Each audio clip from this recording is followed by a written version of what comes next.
AI news کے ساتھ میں ہوں رابعہ جواد۔ سب سے پہلے ہیڈ لائنز کی جانب چلتے ہیں۔ چیئرمین PTI اور شاہ محمود قریشی کے خلاف سائفر کیس کی اڈیالہ جیل میں سماعت۔ FIA پروسیکیوٹر کا کہنا ہے آج 6 گواہوں کو پیش کریں گے۔ وکیل صفائی آج ہی ان پر جرہ مکمل کریں گے۔ ٹرائل میں 5 سے 6 ہفتے لگ سکتے ہیں۔ بشرا بی بی کی ضمانت میں 28 نومبر تک توسیع کر دی گئی۔ چیئرمین PTI کے خلاف 190 ملین پاؤنڈ منتقلی کیس کی احتساب عدالت میں سماعت۔ جج نے پوچھا چیئرمین PTI جیل میں ہے یا تھانے منتقل کر دیا؟ جیل نوٹیفیکیشن سے متعلق اہم تفصیلات بھی طلب۔ نیب پروسیکیوٹر نے کہا معلوم کر کے آگاہ کرتا ہوں۔ نیب نے جیل سماعت نوٹیفائی کروانے کے لیے وزارت قانون سے رابطہ کر لیا۔ تحریک انصاف میں ہوں اور رہوں گا، جو اللہ کو منظور ہوگا وہی ہوگا۔ پیشی پر لائے گئے سابق اسپیکر اسد کیسر کی گفتگو۔ PTI رہنما 2 روزہ جسمانی ریمانڈ پر اینٹی کرپشن کے حوالے۔ اسد کیسر کو جوڈیشل مجسٹریٹ سوابی کی عدالت میں پیش کیا گیا۔ مسلم لیگ نون کے قائد نواز شریف 2 روزہ دورے پر کوئٹہ روانہ۔ بلوچستان کی بعض سیاسی شخصیات کا مسلم لیگ نون میں شمولیت کا امکان۔ بلوچستان عوامی پارٹی کا وفد آج نواز شریف سے ملاقات کرے گا۔ آئندہ انتخابات میں سیاسی اتحاد سے متعلق تبادلہ خیال کیا جائے گا۔ شہباز شریف کا کہنا ہے نواز شریف کا دورہ بلوچستان کی خوشحالی کے لیے ہمارے عزم کی عکاسی ہے۔ پاکستان کی ترقی بلوچستان کی ترقی سے مشروط ہے۔ نواز شریف نے ہر دور میں بلوچستان کو ترجیح دی ہے۔ ہیڈ لائنز کے بعد خبریں تفصیل کے ساتھ۔ اب چلتے ہیں چترال کی جانب۔ چترال کے پہاڑوں پر صدیوں پرانے گلیشیئر ہیں جو گرمی کے موسم میں گلوبل وارمنگ کی وجہ سے سیلاب کا باعث بنتے ہیں۔ ان علاقوں میں حفاظتی دیواریں تعمیر کی گئی جو آنے والے وقتوں میں انہیں مزید تباہی سے بچایا جا سکیں گی۔ اس حوالے سے حماد فاروقی کی رپورٹ دیکھتے ہیں۔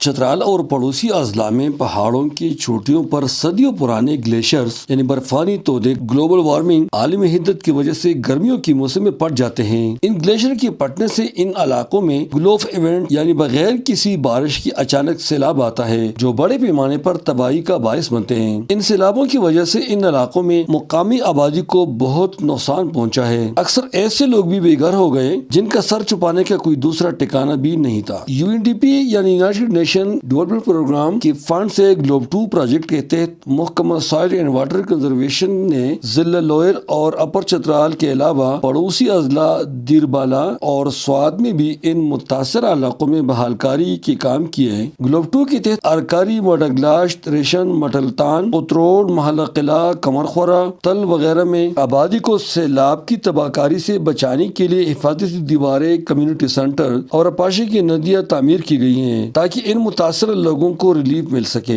علاقے کے لوگ ان بحال کاری کے کاموں پر بہت خوش ہیں جس سے ان کے نقصان کا کسی حد تک تلافی ہوئی ہے۔ سیب ہیون کا اصل میں مقصد یہ ہے کہ جب سیلاب آ جائے اور یہاں پہ جو گھر ہے وہ نیچے دریا کے نزدیک ہے تو وہاں سے یہ سیب ہیون اس لیے بنایا گیا ہے، تھوڑا اونچائی پہ ہے کہ جب سیلاب آ جائے تو فوری یہاں پہ لوگوں کو شفٹ کیا جائے۔ سب سے پہلے ہمارا درخواست یہ ہے کہ جو فلڈ آ چکے ہیں اس فلڈ میں ہمارے اس ایریا میں اربوں روپے کا نقصان ہو گیا ہے۔ ہماری یہی مطالبہ ہے کہ جو ہمیں ریلیف ہے تو اس ریلیف کو پورا دیا جائے تاکہ ہم اپنے گھر کو دوبارہ بسا سکیں۔ ان لوگوں کو یہاں یہی خطرات ہے کہ یہاں پہلے یہ گلیشیئر جو تھے یہ کئی پرانے زمانے سے یہ اپنی حالت میں موجود تھے، لیکن ابھی موسمی چینجنگ کی وجہ سے یہ دن بدن جو ہے نا یہ پگھل جاتے ہیں، تو اس وجہ سے ہر سال فلڈ آنے کا خطرہ ہو جاتا ہے۔ اور آئندہ بھی اللہ تعالیٰ نہ کرے اگر ایسا سانحات دوبارہ پیش آیا تو میرے خیال میں جو زندہ لوگ بچے ہیں وہ بھی سب بہہ جائیں گے، اور یہ جو گھر ہیں آپ کو نظر آ رہے ہیں یہ سب آس پاس کے یہ بھی ایک بھی نہیں ہوگا۔ ان متاثرہ علاقوں کے لوگوں کا کہنا ہے کہ گلوف ایونٹ کی وجہ سے بغیر کسی پیش کی اطلاع اور بارش کے اچانک سیلاب آتا ہے جو بڑے پیمانے پر تباہی کا باعث بنتا ہے۔ ان پہاڑی اور سیاحتی علاقوں میں رہنے والے لوگوں کو سیلاب کی پیش کی اطلاع دینے کے لیے گلوف 2 کے تحت مختلف مقامات پر ارلی وارننگ سسٹم بھی محکمہ موسمیات کے اشتراک سے لگائے گئے تاکہ سیلاب کی صورت میں لوگ بر وقت اپنی جان اور مال کو سیلاب کی تباہ کاری سے بچا سکے۔ UNDP ادارے نے جو ہمارے لیے یہ وٹا بنایا ہے اس کا ہمیں اور ہمارے علاقے کو بہت زیادہ فائدہ ہوگا۔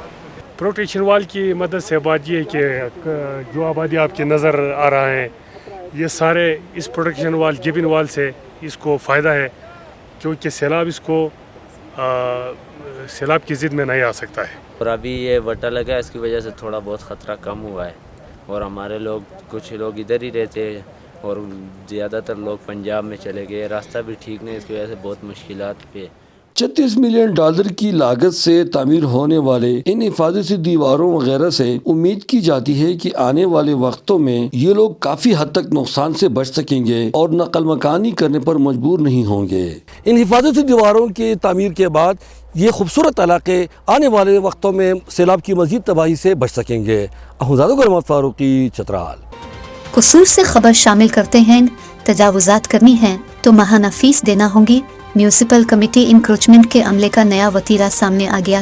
متاثرہ دکانداروں کی جانب سے ڈپٹی کمشنر کو دی جانے والی درخواست پر کارروائی نہ ہو سکی۔ قصور سے رشید احمد کی رپورٹ دیکھتے ہیں۔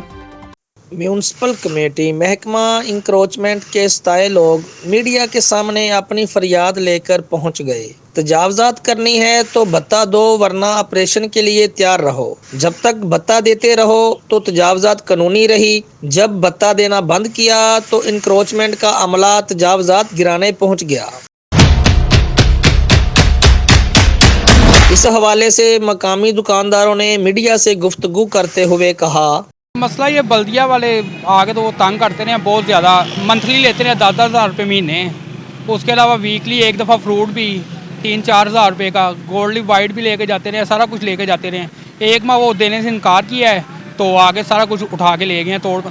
سر کمیٹی والا مسئلہ سامان چک کے لے گئے نے بھی، پہلے مہینہ ہونا جاندے رہے نے تے ادھر نہیں توڑ بھن کرتے رہے، جدوں مہینہ بند کیتا تے سامان ساتھ چک کے لے گئے، ترپالا تک لے گئے۔ متاثرہ افراد کی جانب سے ڈپٹی کمشنر قصور، محکمہ اینٹی کرپشن اور چیئرمین نیب کو دی جانے والی تحریری درخواستوں پر کارروائی نہ ہونا ایک سوالیہ نشان ہے، اور سی او میونسپل کارپوریشن کو بھی ان درخواستوں پر از خود نوٹس لے کر متاثرہ دکانداروں کو انصاف فراہم کرنا چاہیے۔ ملک رشید احمد، اے آئی نیوز، قصور۔